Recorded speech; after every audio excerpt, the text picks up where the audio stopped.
जय हिंद साथियों, स्वागत है आपका मैथ मास्टर डोज में।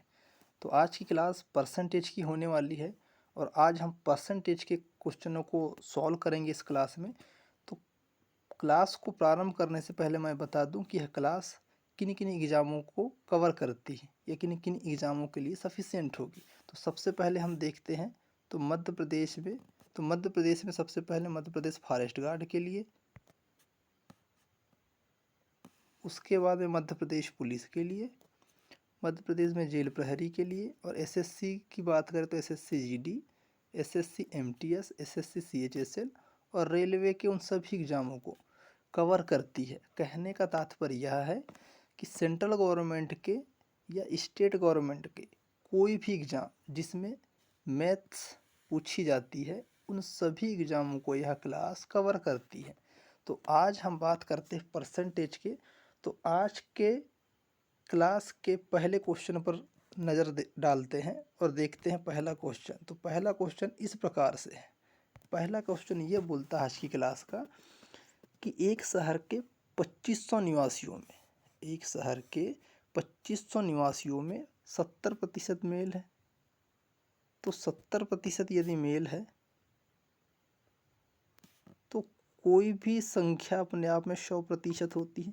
तो 100 में 70 मेल है तो फीमेल 30% होगी। ये बात बोली गई है। तो हम इसको 70 और 30 निकाल लेते तो टोटल हमारे पास 2500 है। तो 2500 का यदि 70% की बात करें तो 2500 हमारे पास 100% के बराबर है। इसका यदि मैं 10 निकालूं तो 250, क्योंकि एक जीरो कम किया हूँ तो 2500 में भी एक जीरो। और इस 10 को यदि मैं 7 से गुणा कर दूं तो 70% हो जाएगा।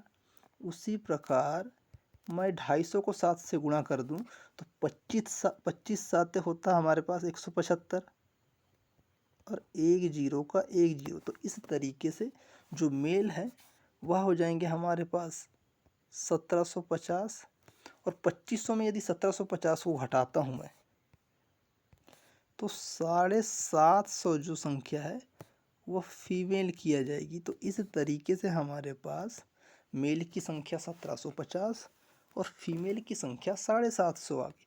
अब बोला गया है कि पुरुष है उसमें 30% साक्षर है।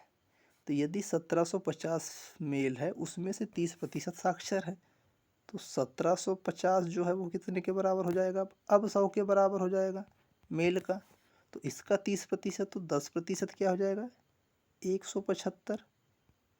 10% 175 के बराबर। 3 से यदि मैं गुणा कर दूं तो ये 30%।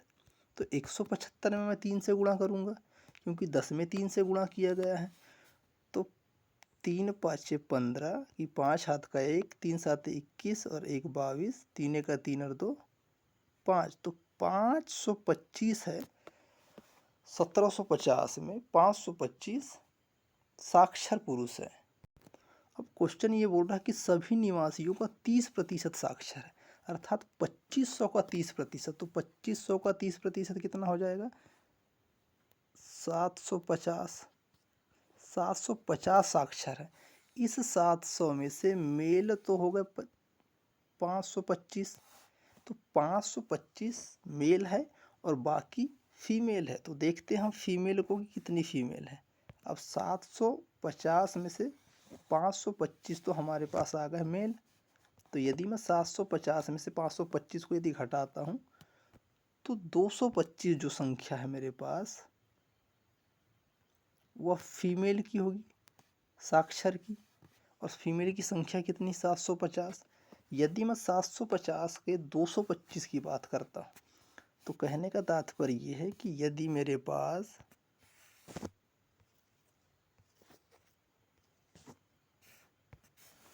750 फीमेल है जो 100% के बराबर है तो 225 फीमेल क्या होगी? क्योंकि साक्षर महिलाओं की ही बात किया है इसमें।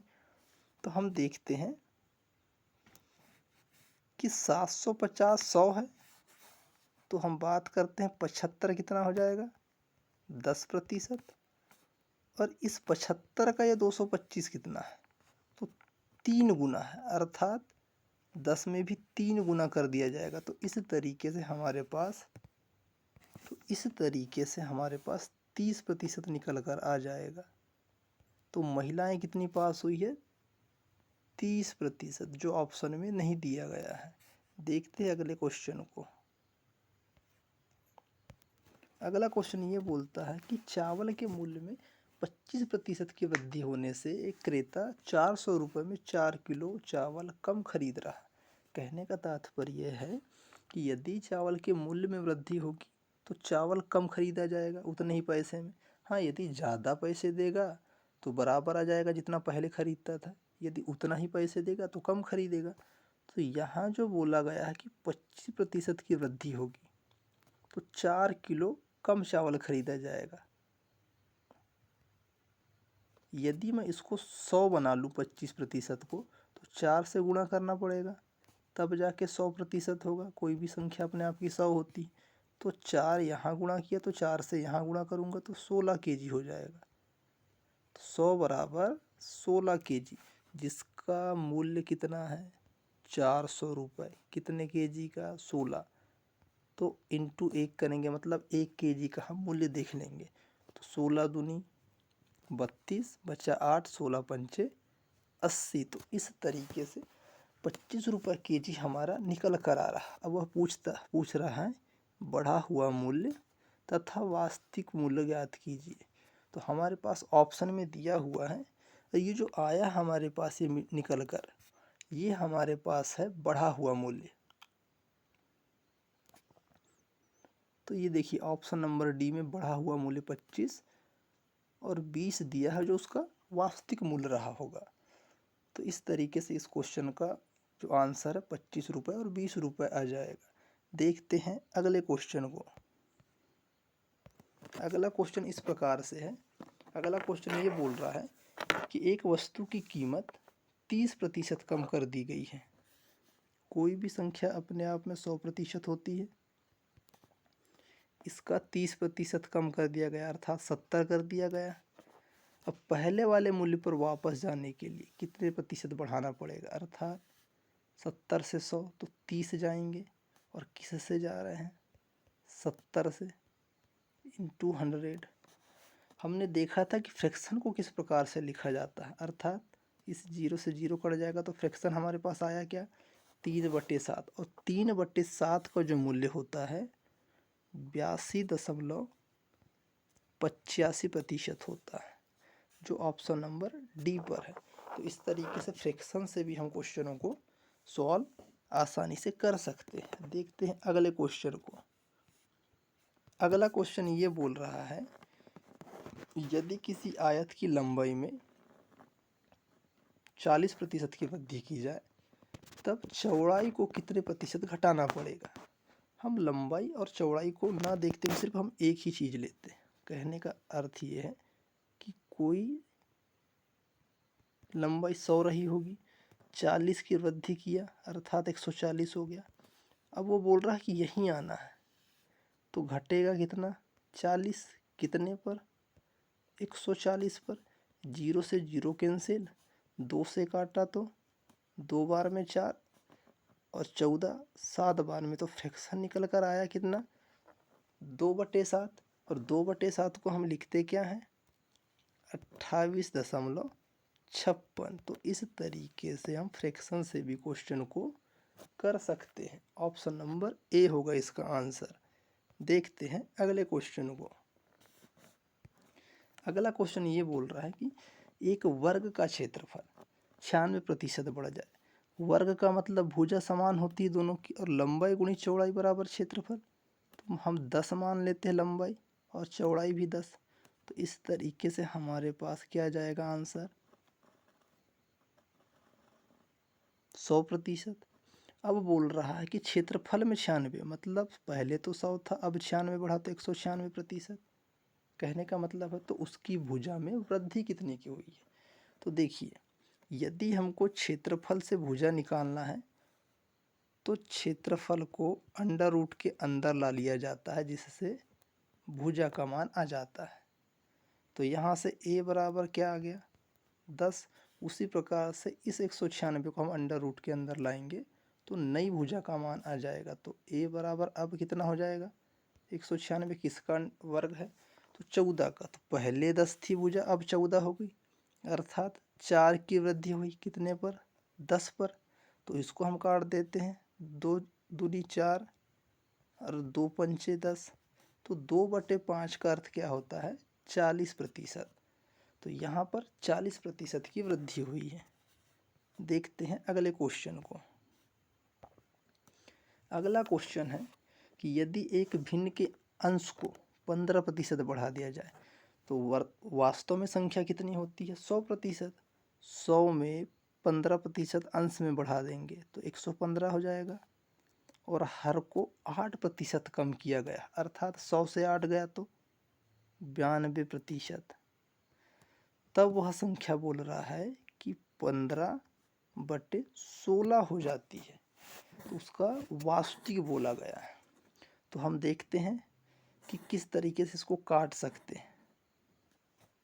तो हम इसको नीचे से नीचे की संख्या को 4 से काटते हैं। तो 4 चौ 16, 4 दूनी 8, 4 तिया 12। ऊपर की संख्या को 5 से काटते हैं। 5 तिया 15, 5 दूनी 10, 5 तिया 15। अब इस 23 से ये 23 कट जाएगा तो हमारे पास निकल कर अब क्या आ रहा है, 3/4। तो जो ऑप्शन नंबर ए में है ये इसका आंसर हो जाएगा। देखते हैं अगले क्वेश्चन को। अगला क्वेश्चन ये बोल रहा है कि यदि एक परीक्षा में 30% छात्र इतिहास में अनुत्तीर्ण हो जाते हैं तो हिस्ट्री में 30% फेल हुए हैं तो 70% पास हुए होंगे। अब बोल रहा है तथा 27% छात्र भूगोल में, तो 27 फेल किस में हुए हैं, ज्योग्राफी में। तो पास कितने हुए होंगे,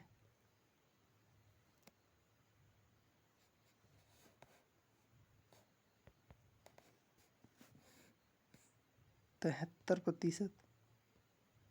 ये बात बोला है। और बोल रहा है कि जबकि दोनों विषयों में अनुत्तीर्ण 15%, तो बोथ हिस्ट्री प्लस ज्योग्राफी दोनों में कितने फेल हुए हैं, 15%। तो पास कितने हुएंगे, 85%। यही बात है।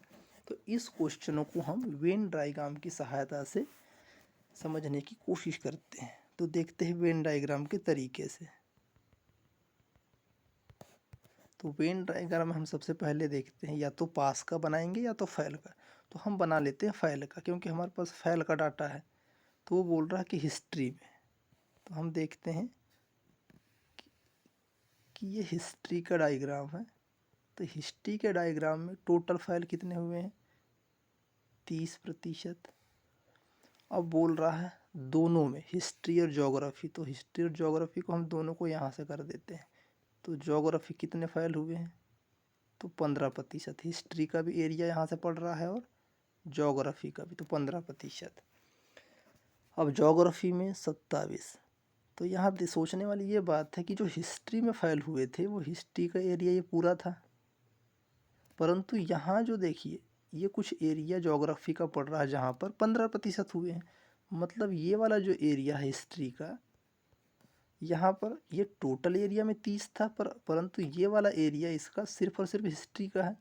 तो ये जो टोटल एरिया में 30 था और 15 इतना घेर लिया, तो यहाँ बचा कितना, सिर्फ।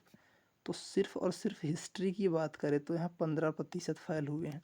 उसी प्रकार से यहाँ पर ज्योग्राफी और हिस्ट्री में का जो एरिया है वहाँ पर 15 घेर लिया, और यहाँ पर जो एरिया पूरा था ज्योग्राफी का 27।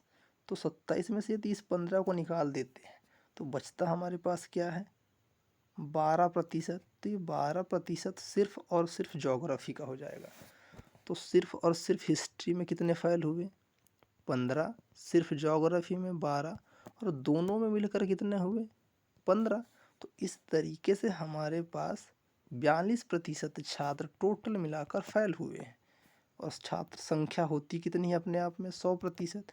यदि 100% में मैं 92% को घटा दूँ फेल वालों का, तो पास वालों की संख्या आ जाएगी जो होगी 58%। तो हमारा ऑप्शन नंबर सी इसका आंसर हो जाएगा। देखते हैं अगले क्वेश्चन को। अगला क्वेश्चन बोलता है, सेम है उसी प्रकार से, कि अंग्रेजी में अनुत्तीर्ण छात्र 27% है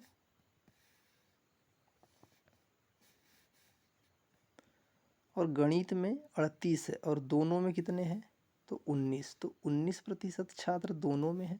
और इस टोटल में टोटल इंग्लिश में कितने हैं 27। तो 27 में यहाँ भी तो 19 पढ़ रहा है। तो यदि 27 में 19 यदि चला जाता है तो हमारे पास इंग्लिश का बचता क्या है, सिर्फ और सिर्फ 8%। उसी प्रकार से गणित में भी 38% इस टोटल एरिए का, परंतु इस एरिए ने 19% घेर रखा है। तो इस एरिया में अब बचा क्या, तो बोला 19%। किसका, तो सिर्फ और सिर्फ मैथ्स का।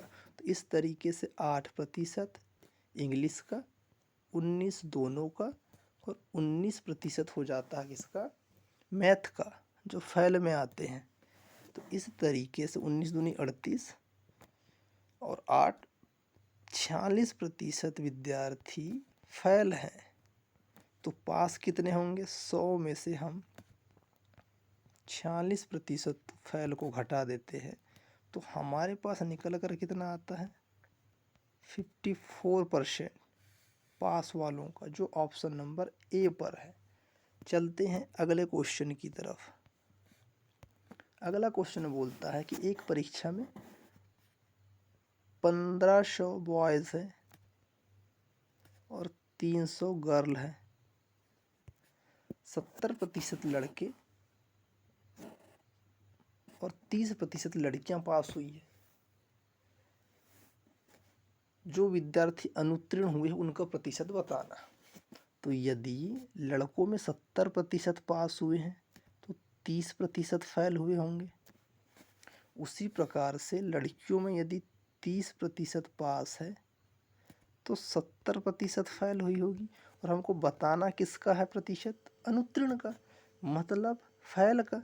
तो हम डायरेक्ट फेल निकालते हैं। तो 1500 का 30% कितना हो जाएगा, 1500 का 10%, 150 में 10 में 3 का गुणा किए तो 150 में भी 10 का गुणा हो जाएगा। तो इस तरीके से 450 बॉयज़ फेल हुए हैं। और गर्ल्स की बात करें तो 70%। तो 300 का 10% 30, तो 70%, 3 7 21, 210 गर्ल्स। तो इस तरीके से टोटल फेल कितने हुए हैं 666 लोग। कितने में, तो 1500 बॉयज़ और 300 गर्ल्स, मतलब 1800 में 666 फेल हुए हैं 1800 में इंटू 100। तो 2 जीरो से 2 जीरो ख़त्म, और 6 से काटते तो 6 कम 6, 6 कम 6 और 0, और 18 को काटे तो 3 बार में। तो इस तरीके से हमारे पास निकल कर आता है 110/3। तो 110/3 अगर से निकल कर आता है तो हम देखते हैं कि कितना प्रतिशत है। तो 110/3 को यदि प्रतिशत में बदलते, 3 तिया 9 बचा 2, 3 छक 18 बचा 2, तो यहाँ लगाएंगे दशमलव तो ये हो जाएगा 20, 3 छक 18, फिर 3 छक 18। तो इस तरीके से टोटल यदि उत्तीर्ण अगर से एक बात करें अनुत्तीर्ण की, तो 36.66% अनुत्तीर्ण हो जाते हैं, जो हमारे पास ऑप्शन नंबर डी पर लिखा हुआ है। देखते हैं अगले क्वेश्चन को। अगला क्वेश्चन बोलता है कि ए को एक परीक्षा में पूर्णांक का 20% मिला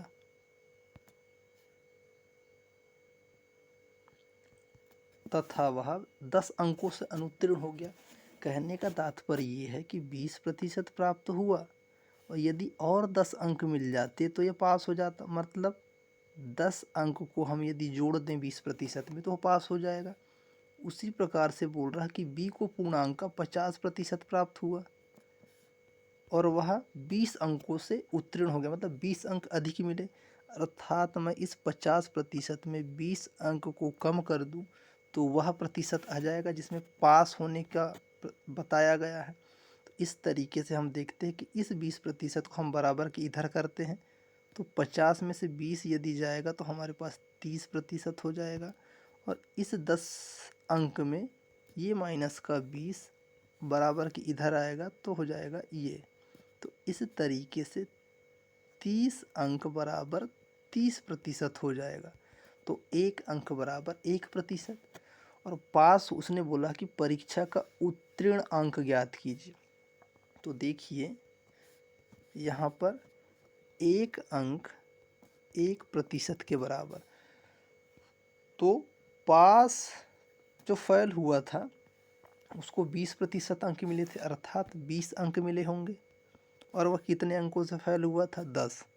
तो इस तरीके से पास होने का जो अंक है वह 30 हो जाएगा, जो ऑप्शन नंबर बी पर है। देखते हैं अगले क्वेश्चन को। अगला क्वेश्चन बोलता है कि एक परीक्षा में 45% विद्यार्थी गणित में अनुत्तीर्ण हुए हैं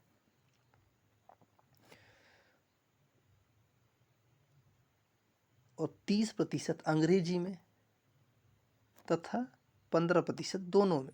तो पूछा गया उत्तीर्ण का प्रतिशत। तो हम वैसे वेन डायग्राम से करते हैं इसको। मैथ में 45%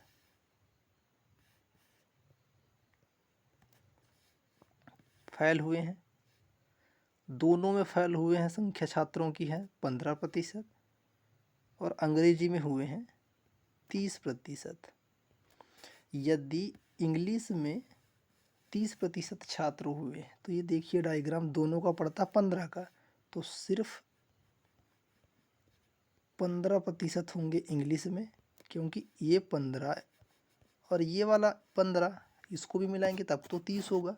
उसी प्रकार से गणित में ये टोटल 45 है, तो ये वाला 15 भी तो शामिल ही है, अर्थात यहाँ पर 30 आएगा ये वाला एरिया। तो इस तरीके से 30% फेल हुए हैं मैथ्स में, दोनों में हुए हैं 15% और इंग्लिश में हुए हैं 15%। तो इस तरीके से 60% छात्र फेल हुए हैं। पूछा क्या है कि दोनों विषयों में उत्तीर्ण छात्र, तो 60 फेल हुए हैं, 100 होता है टोटल, 100 में से 60 गया तो 40% छात्र पास हुए हैं, जो ऑप्शन नंबर बी पर है। देखते हैं नेक्स्ट क्वेश्चन को। अगला क्वेश्चन ये बोल रहा है कि प्रेरणा ने अपने वेतन का 15% एक अनाथालय में दान करने का निर्णय लिया, अर्थात उसकी पेमेंट कितनी रही होगी? 100%। इस 100% में उसने 15% दान किया है, तो अब उसकी पेमेंट बची कितनी? 85%। अब वो बोल रहा है कि दान वाले दिन उसको अपना विचार बदल दिया, उसने बदला और 1896 रुपये दान किया। दान उसने अब कितना किया? 1896, जो कि दान की पहली राशि का 80% था, अर्थात दान उसने 100 में 15% करना था, परंतु उसने दिया कितना? 1896 रुपये दान में, जो इसका 80% था। यदि 15 जो है 100% हो जाता है तो इसका 80 निकाल लेते हैं हम। तो 20 से काटा तो 4 बार में, 20 से काटा तो 5 बार में, 5 से काटा तो 3 बार में, 3 चौ 12। मतलब जो ये जो 1896 है वो 12% के बराबर है। किसके बराबर है?